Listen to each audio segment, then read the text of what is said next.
Can y'all hear me? Yes. I don't hear nothing. So, I got to make sure I'm on. My name is Kenny Tedford, and I'm going to share some story with you.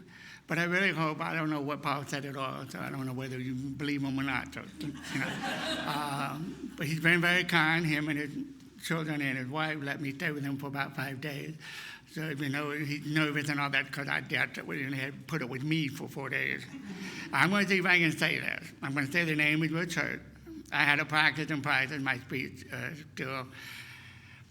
When he told me I'd be coming to Harmony, I was kind of, I can say Harmony. I live by Harmony. I believe we should be peace with yourself before you can actually go out and tell everybody else to be peaceful. If you're not peaceful, it can be pretty bad. Grouchy. So I practiced. I hope I don't embarrass Paul. Y'all can tell me if I did okay. It's just a long word. Unitarian Universalist. Yeah.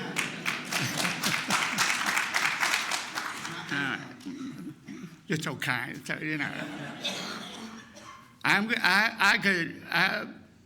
as you see, I don't even like to look at the book myself. I don't like looking at my picture.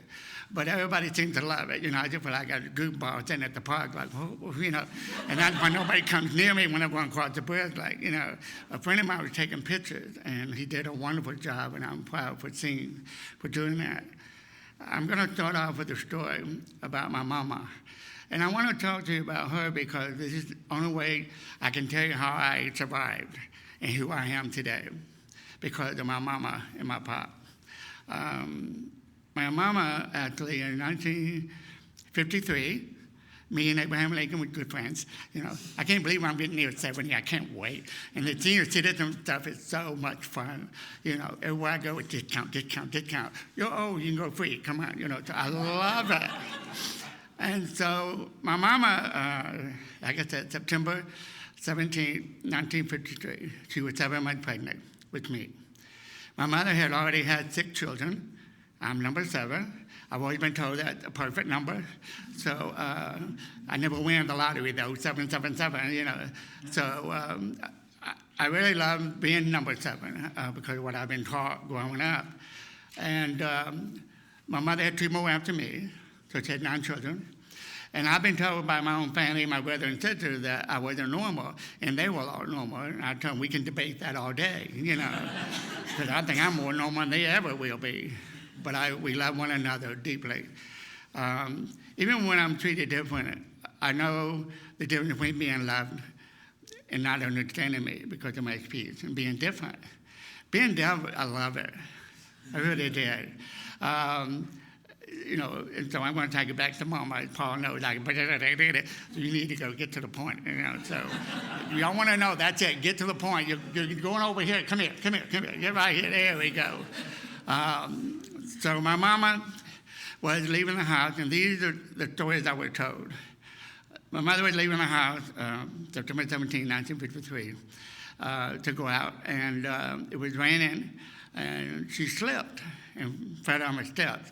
And then, as she did, she rolled, and her biblical cord, whatever y'all call it, comes out of the belly button, got tangled around my neck, and I lost oxygen. It was choking me. My mother was in a great deal of pain, so they rushed me to her to hospital and had to cut her open, and handling that way yet either. So, and as you're about signs, you may even know what I'm saying. So I always tell people I have fun when I hear the story, because after they went in there trying to get me out, but I kept holding on to a rib because I didn't want to come out to the cruel world. And then my father said, "Oh, you weren't telling you were doing chin-ups." Oh, okay, that's better. And so I was born with lack of oxygen. I had brain damage because of lack of oxygen. I was born with legally blind in my left eye, totally deaf in this year, and a hard of hearing in this year.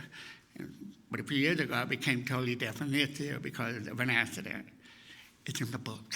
And Paul told me, don't advertise, don't keep talking. So I also have paralysis in my whole left side of my face. And so whenever I drink anything, water, whatever it may be, tea, coffee, well, people now drinking cold coffee, putting ice cubes in it. That makes no sense. So I can't have anything with ice because when I drink, it falls to the side of the ice, and it just close up, and I'll be dripping. I don't have no much feeling. And it's so much fun when you're on a date. You know, I'm drinking, and she's going, "You're dripping." I'm what? Dripping. Oh, sorry. You know. And so I don't do it no more because I lost several dates because of that. And so time went on, I realized that I was different. And I'm going to leave one story to another. Because Paul knows, and everybody who does know me, I can talk now to the moon. And so growing up, I was different. I didn't know I was different. The greatest gift I got in life was from my mom, and particularly my father. My father and mother treated me like a son, not a disabled child. And that makes a total difference in a person's life. Because when the doctor came in and told my father, and that's usually when it began, when you're born with a disability, that's where the negative began. The doctor always come in and see the parent. "I'm sorry to tell you, your kid's blind. He had Down syndrome." And then when it came to my father, "I'm sorry, but your son had brain damage. He's going to have a lot of health issues. Y'all need to put him away." You have other children that are perfect. My dad got up from the chair and got face to face with the doctor and said, "What do you think about my son?" "You have a beautiful baby boy." "Father, I thought so." That's where it began. And it's sad that a lot of people born with disability were born different. That it all starts with one person. One. We all have the power to make a change in another person's life. As I walk around and see all these, what y'all had on those hearts and stuff, I have stories to tell about that already. We could start another book, you know. And so I've had the pleasure of knowing that when I grew up, I was also labor, in those time in the 50s, when y'all, anywhere near my age, I mean, y'all look so young, and I was also labor retarded. If you have a speech impediment or deafness of any kind, whether you're hard of hearing, that's it, you're deaf, you're retarded. And I was told by a lot of teachers, principals, and the neighborhood, and a psychiatrist, that's a cool one. And that's how my life changed. So I went to elementary, and the first time I registered, my parents were told that Kenny can't go to school at all because he's retarded. He can't hear, he's not learning anything. And so my mother and father fought for me. Excuse me, especially my mother. So I got into school, took the test, there they go, he's retarded. He can't go right now, wait one more year. Work on his speech. So waited a year, went to school, and I was really excited, you know, because I love to learn. I mean, I'm going to be a lot of y'all's great-grandpa, and I still go to college, and I love it. And so I love learning. So I went into the classroom, and the teacher, I walked to the front, you know, and sat down, and the teacher came over to me and said, "Come here." Okay, so she took me to the back, like this. Put me in the back corner. He gave me some paper, and only 3 crayons, a gray, a black, and a white.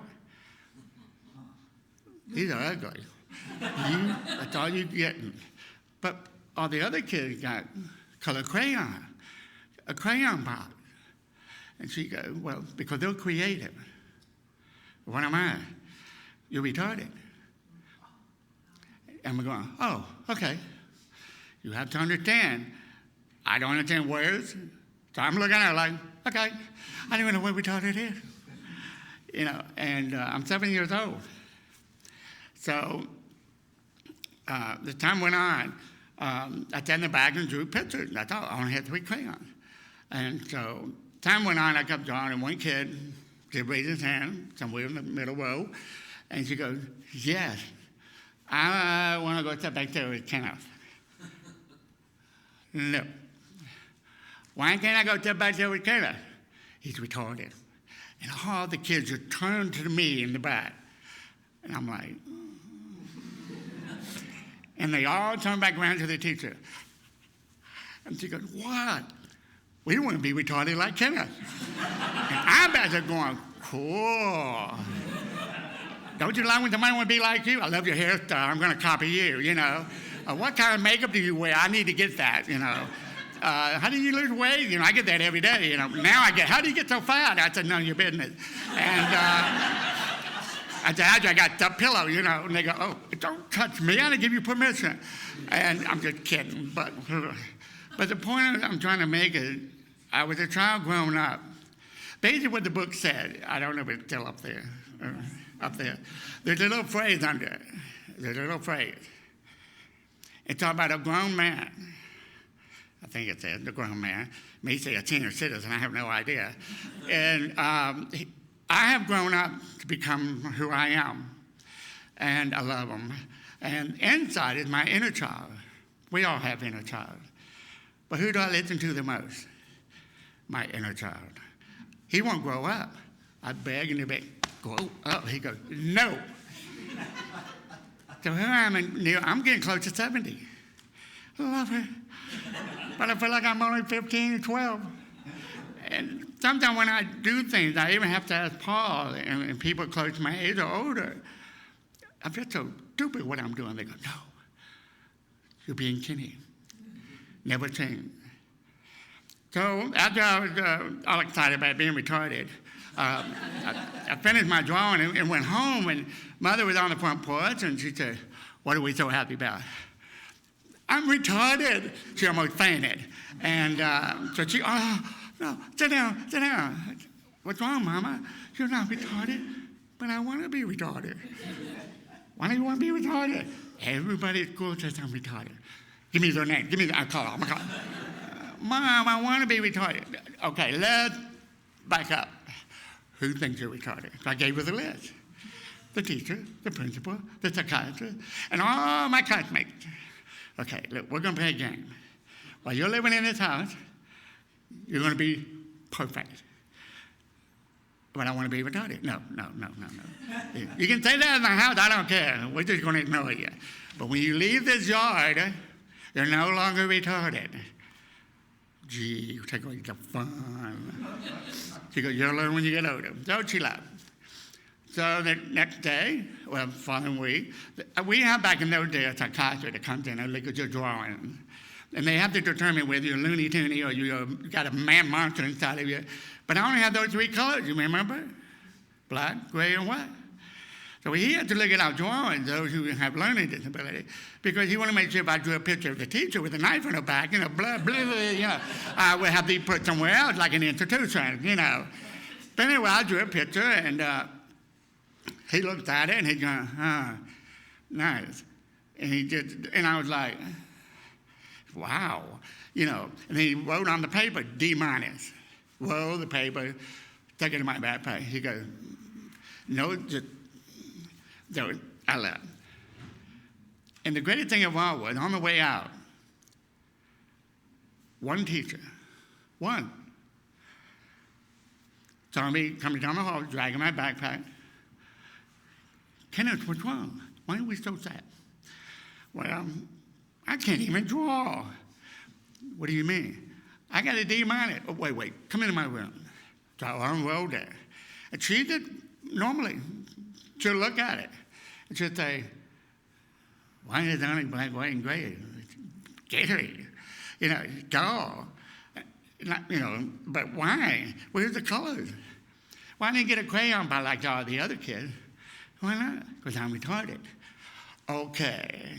Let's talk about this. You're not. You're brilliant. You're very creative. I said, well, the teacher gave me those three colors, but she said, I can't be creative. Well, she's a witch. And I said, huh? But back in those days, I didn't think people called people names, because for what I know, I'm deaf. But I read-lipped. I'm starting to read-lipped. And I see witch a lot around my house. Witch. I have 4 sisters, witch. And so... I hope that's what they're saying. And we've got kids here, so I'm trying to be nice.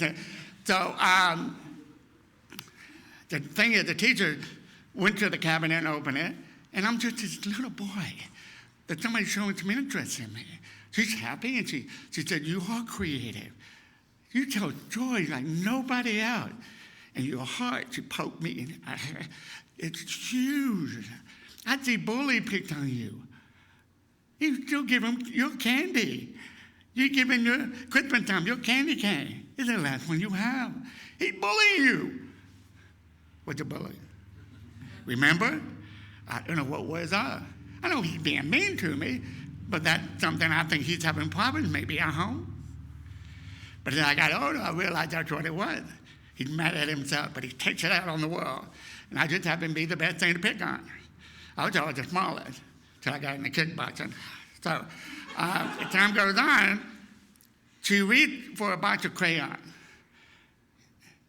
When I saw those colored crayons, I almost had tears because I thought, I get to draw like the other kids. And then she put it in my backpack, rolled some new paper up, stuck it in my backpack, zipped it, and she said, now, she got on her knees. Ada, you're creative. And when you leave this weekend, go somewhere, go to the park, and think before you draw. Take those colors out and be creative. So I said, and I didn't know what creative was. So I went to the park the next day and sat at the picnic table, and I'm just in there. I just don't know what creative is, but I took out the box of crayons. I saw the different beautiful colors. And then suddenly, a butterfly flying around. And it landed on my arm. Yellow. Then another one came and landed here. Blue. Then another went by with like a rainbow color, more. And I thought, oh my God, like God just opened the heavens, just let them all come. It was a beautiful feeling. How do you feel when you see a butterfly? I know people that are maybe atheists or hate life, hate God. I don't believe. But when they see a butterfly, it's the most beautiful smile you've ever seen. They're going, look. I'm going, my brother was a member of the Hells Angels. Can you believe it? He was. Had long hair, big, tattoo of Harley Davidson. Oh, he one mean little sucker. And matter of fact, he used to call me retarded all the time.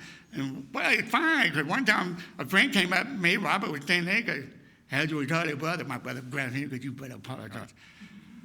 And I look at my brother and I said, you call me retarded all the time. Well, I'm your brother. I can call you retarded. I can't.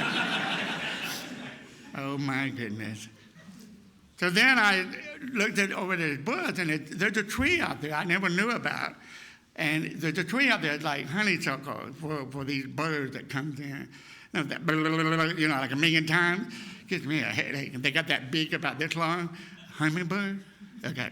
And so this is like a bush for butterflies. They love to get around it and eat the leaves, I guess. Then it hit me.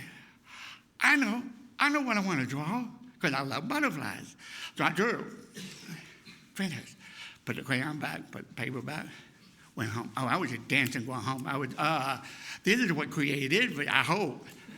So my dad went to school. Here comes that psychiatrist. I want to show that. So he comes and sits next to me. All right, what do we have today? So I pulled it out and laid it. I didn't unroll it. I just laid it in front of him. He goes, all right. So he unrolls it. And his face just lit it up. He just looked at it and goes, colorful, beautiful.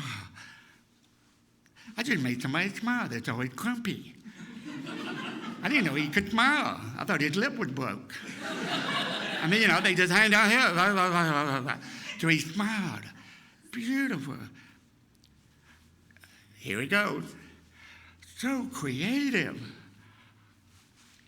I need to hear those kind of words. We all do.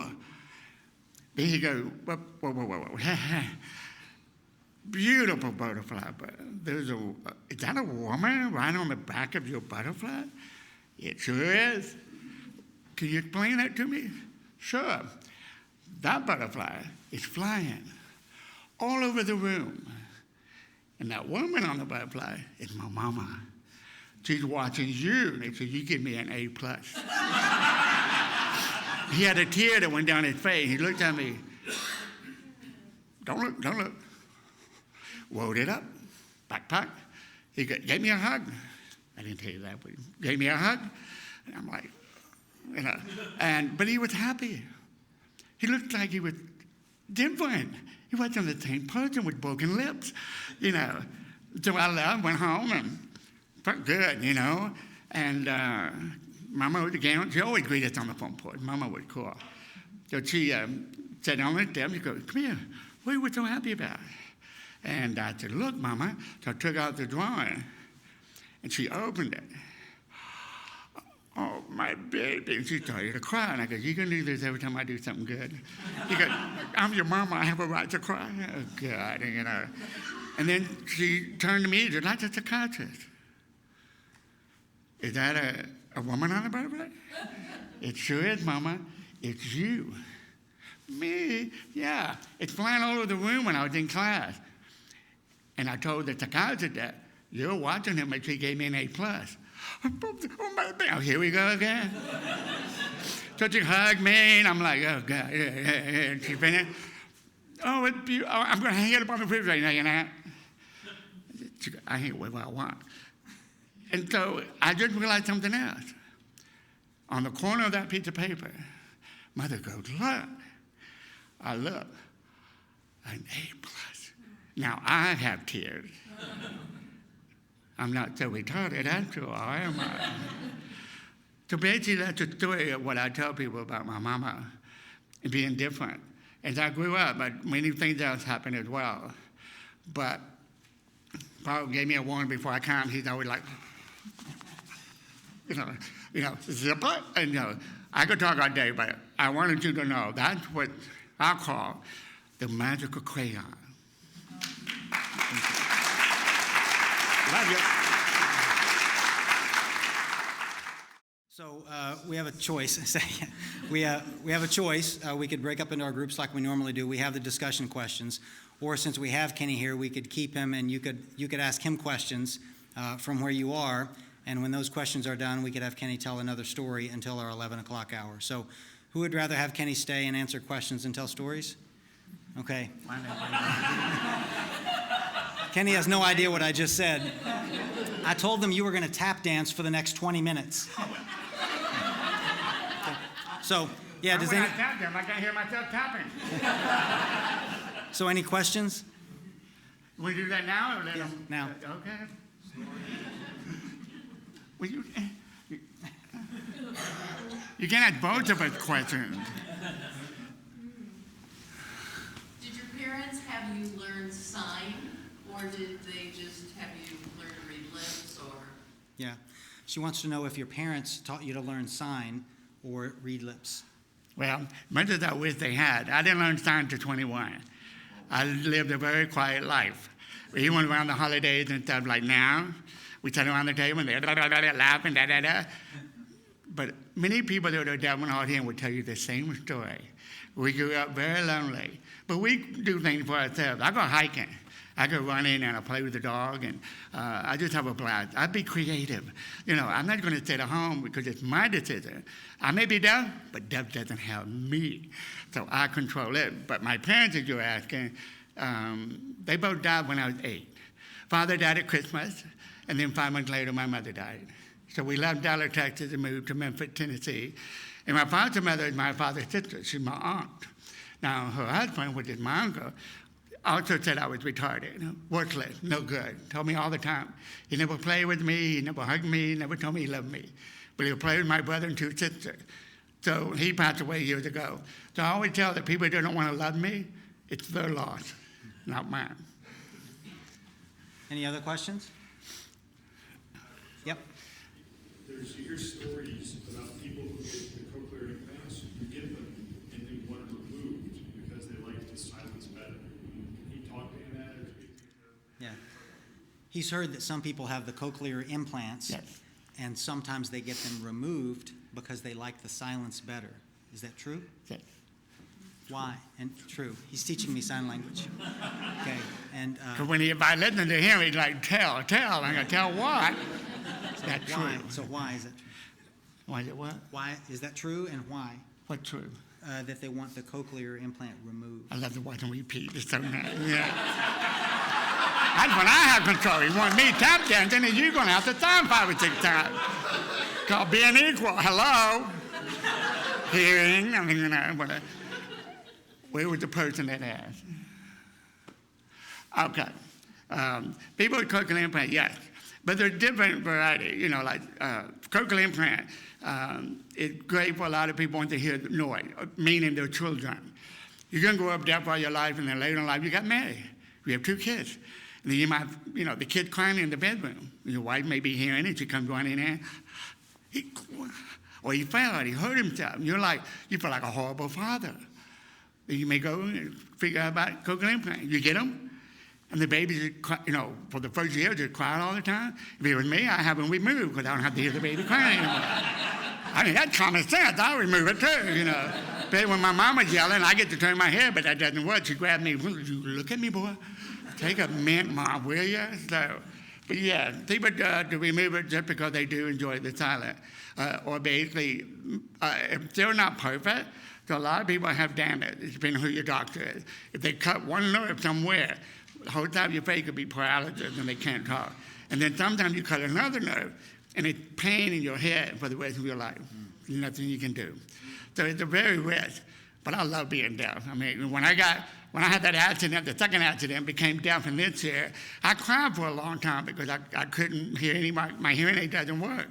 But then I came to the point, again, I'm not going to let that accident have me.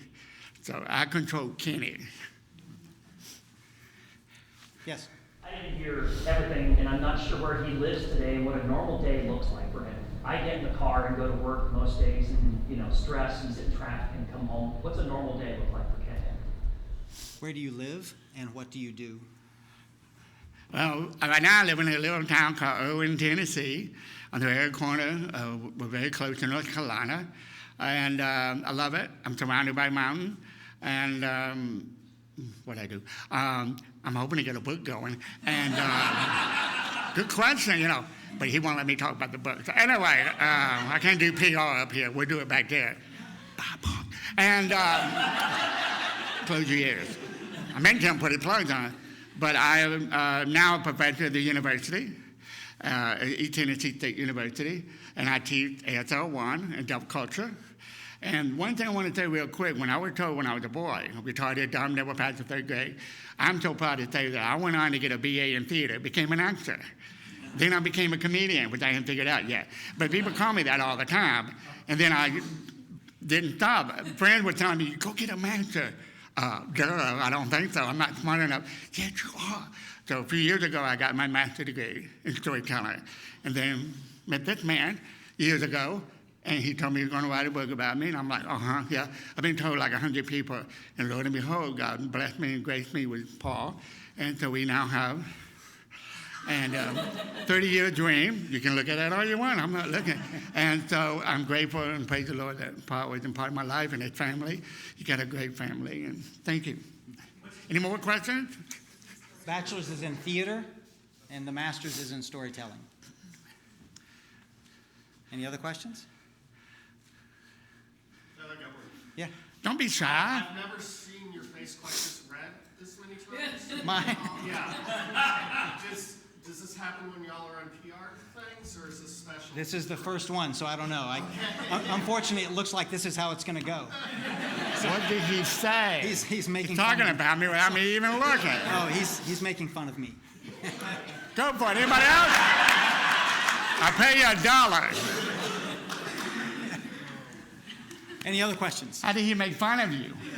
I'll tell you later.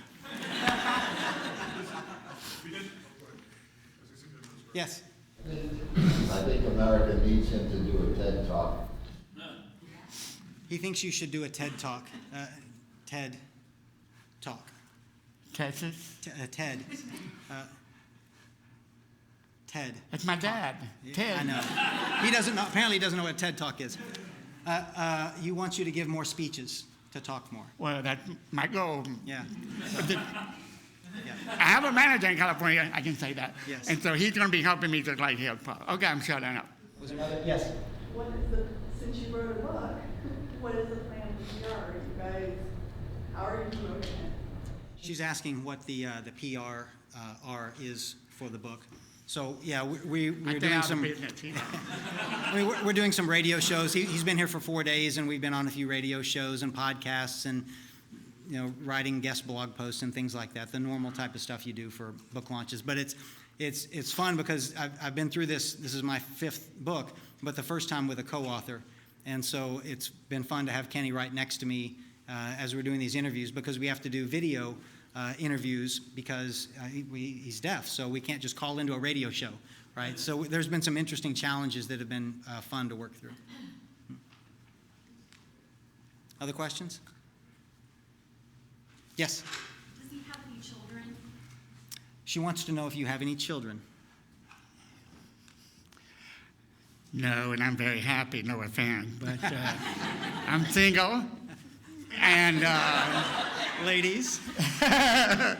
so I'm very blessed. I have almost 42 nephews and nieces, and I have 17 great nephews and nieces. And just recently, my great niece had twins, so I'm a great uncle to 4.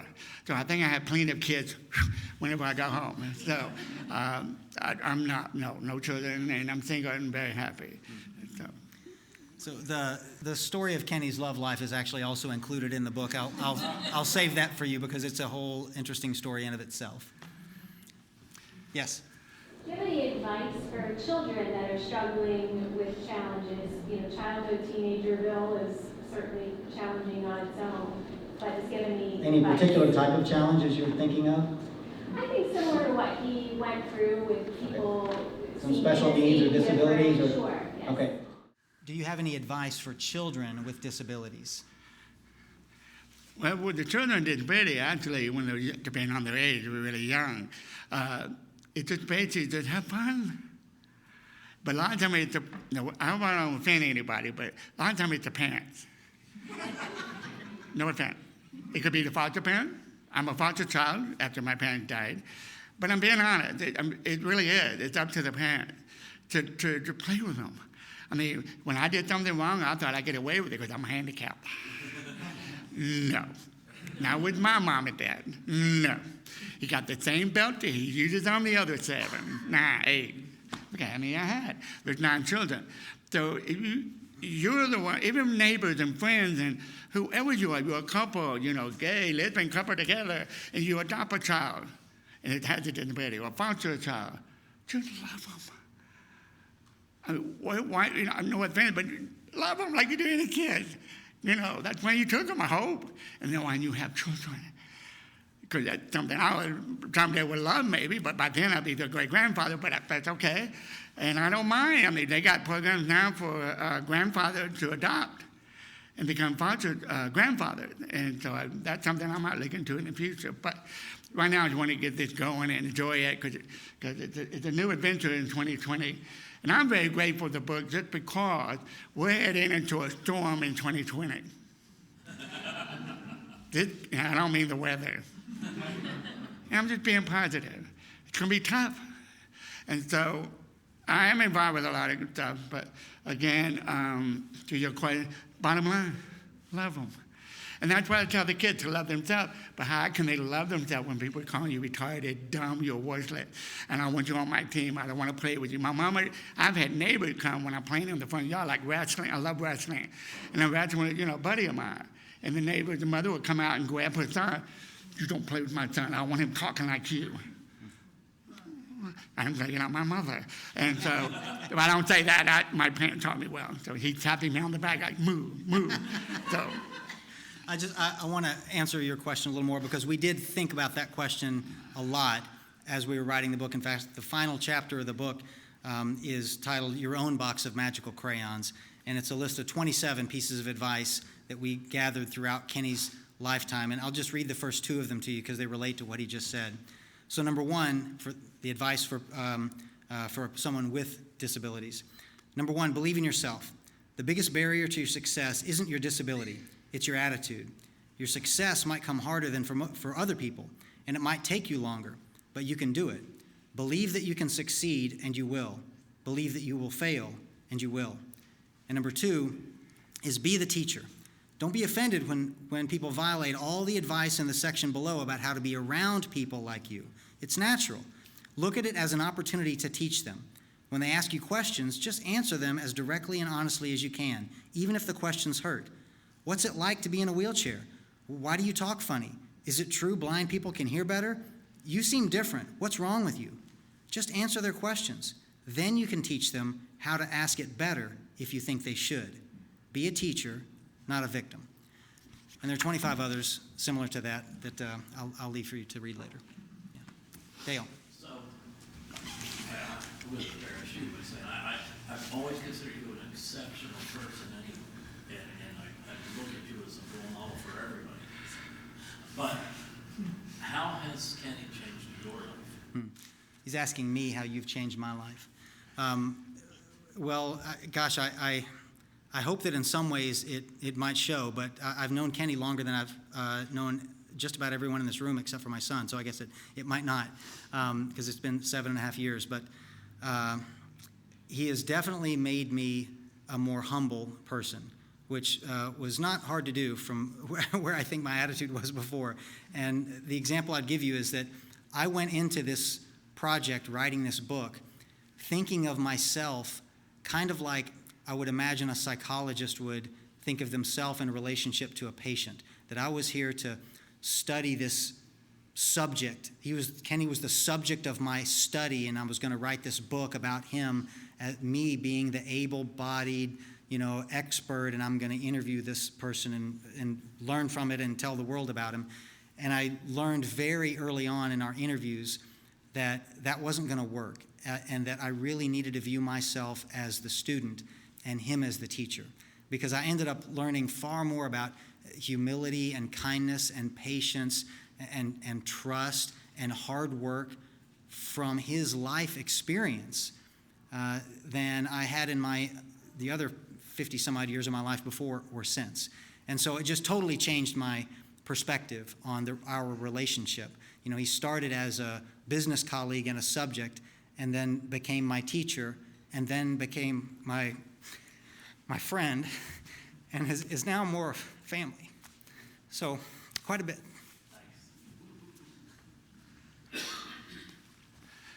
Any more questions? You seem to have a lot of resilience and strength and joy, and I just wonder what the source of that is. Like when you come up against all the challenges that you have in your life, how do you kind of maintain that sense of joy and resilience and strength? What is the That's a long one. I like to see how he does it. What is the source of your joy and your strength? The source of my Joy and your strength. What's the source? Where do you get your strength and your joy from? Joy? Yeah. Joy. Well, all my life, I have just never been understand. Never understood what retarded meant. Never understood what love and hate is. I hate you. Okay, but I love you. Because that's what my parents said all the time. I love you. So somebody comes up, I hate you. I love you. I get beat up for it. But anyway, I had a lot of bullies. But not until I was 17, it's when I called a Christian. I got saved at a movie called Time to Run by Billy Graham. And that's when I met Christ and decided I want to be just like him. But the greatest thing I want to be is be like him as a storyteller. I want to be able to share people, to love one another. I love all of you already. I don't have to know you. Period. Why don't we ever even think about hate? I don't like it. I don't say it. I may disagree. May not like you. You may have BO. You may look ugly. But I'm still going to love you. Because I don't want to. How many of y'all want to be judged? Who? I love to see a hand go up. Somebody said, I love to be judged. I hadn't seen one up yet. Hadn't seen one yet. Why do you have the right to judge someone else? The old Bible saying, before you take the splint out of mine, I take the freaking log out of yours. I don't really say that because then they get all upset. But I'm learning a lot today about words and pronunciation and political correctness. So it's an adventure for me. I love going to different churches. I went to a devil worship church. That was so cool, but I was just nervous because I was going to be sacrificed. But found out they didn't like my kind. So, I didn't get, I guess I had too much fat on me. But the beauty is I went and had a ball. Because when people say, you're a Christian at the devil church. Shut up. I want to learn. And the guy, nobody talked to him. He's lonely. He was thinking about suicide. But I was his first true friend that loved him. And today, he's the pastor at a Christian church. All I had to do is plant the seed. The rest is up to you. When you leave here, that's what we hope to do. Plant a seed. Y'all saw that picture of the water and the drop? Me and a buddy of mine named Marty, we started a business together. And I love that picture because it's like a drop. Drop it. What do you have? Ripples.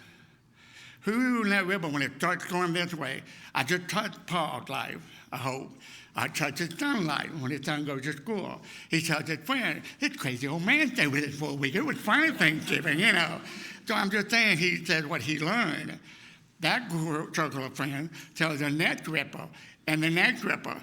And that's how media works, I guess. You know, this Tweety Bird and all this other stuff y'all do. Twitter. You know, he does all the technical, y'all can see. I have nothing to do with it. I just watch Netflix. You know, his son's fantastic. We got a TV downstairs. Well, I'll show you how to use it. No. We have a TV, it's huge. No. Well, I think you like to watch Netflix. Oh, I do. It's right there on my phone. It's closed caption. You know, and I'm the happiest man on earth. So I really want to, if there is no more, if there is more questions, I'm going to shut up. He keeps slapping me. And so I'm going to sue him, you know, bruised. And, but anyway, I'm going to say that if you got a question, I hope you do. I'm going to teach you one thing before you leave. This is universal all over the world. Where'd that lady go that was sitting here? She's right here. No, okay, I'm going to show you something. No, you're fine, you're fine. Y'all know what this is? Copy me. I'm your teacher today. What are you doing looking at the camera? I love you. This is universal. If you see somebody lonely, hurting, of course, if you do this, they're going to like you and they may flip you off. I get that a lot. But I'm just saying, because they don't know what this is, I'm going, hi, and I'm going, go home. But you still got to accept that. But I'm just saying, this is, I love you, and I really do, and I'm very proud to be here today. So hold on. I want you to applaud Kenny in just a moment, I promise you. I want to finish answering that question the way we did in the book, which was number 4, find strength in your faith. One of the greatest benefits of spirituality is its ability to help people face seemingly insurmountable challenges, regardless of what your religious background is. Having faith in something bigger than yourself is a comfort worth investing in. When you put something else worthy at the center of your attention, everything else in life seems to fall into a better station. So, Kenny, thank you very much for being here today.